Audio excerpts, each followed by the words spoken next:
Hello, let me introduce myself. I'm Fania Sasabila, a student from 11 Maret University Surakarta, Indonesia Language Education Study Program. On this occasion, I will describe a little about the implementation of democracy in Indonesia. I want to tell you first that this video was made specifically to complete the final project of citizenship education by Mrs. Nur Solusianingsih. Okay, let's get into the learning material. Starting from the mid-5th century BC, the term democracy has been widely used to denote the political system that existed in several Greek states and cities, especially Athens.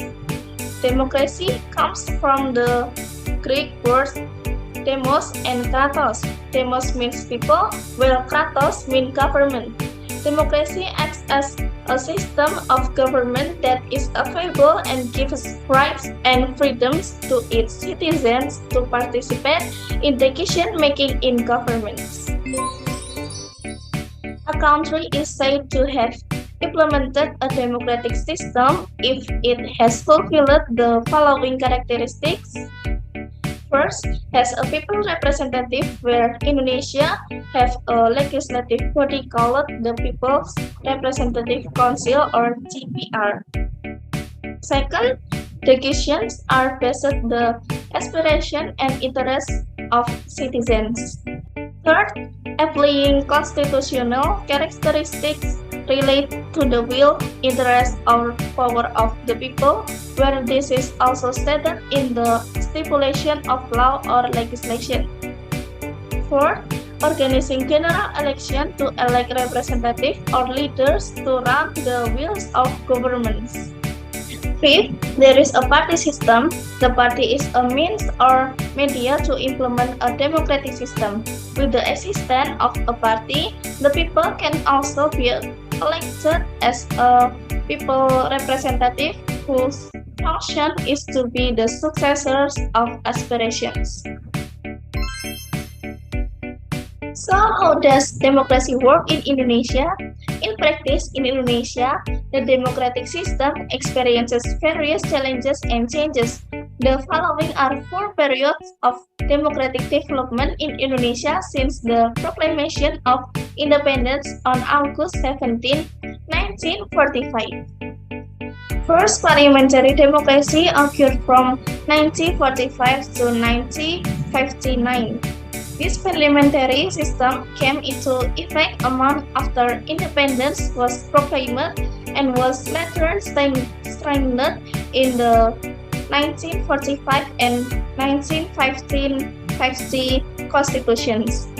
Many experts think that parliamentary democracy is not suitable for Indonesia due to the weakness of the seats of democracy. The parliamentary system provides an opportunity for the dominance of political parties and the House of Representatives. Second, guided democracy occurred from 1959 to 1965. This guided democracy has deviated from constitutional democracy and is more representative of some aspects of popular democracy.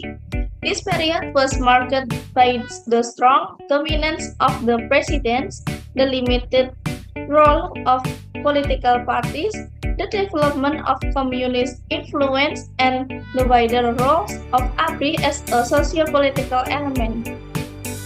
Third, Pancasila democracy, which is divided into 2 parts, namely 1. New Order occurred from 1966 to 1998. Looking at the practice of democracy at this time, the name Pancasila was only used as the political legitimacy of the rulers at the time, because the reality is that what is being carried out is not in accordance with the values of Pancasila.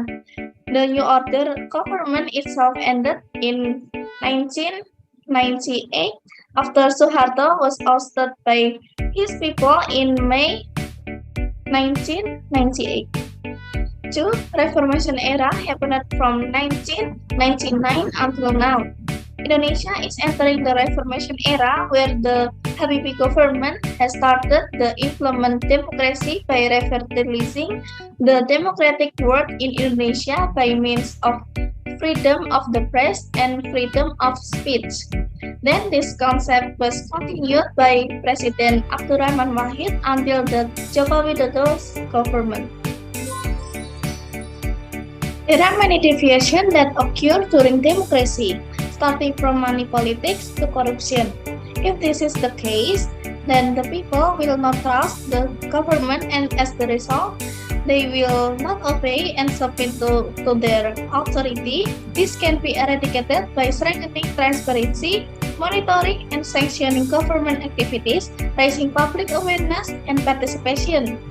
The state also needs to think about how to make the welfare level to law enforcers good, not lacking, and become clean law enforcers. Well, the material is finished at this time. Oh, you already understand enough about democracy, right? Enough to get here first. Hopefully, what I say can be useful for all of us. Alright, thanks for watching this video. See you later. Oh no.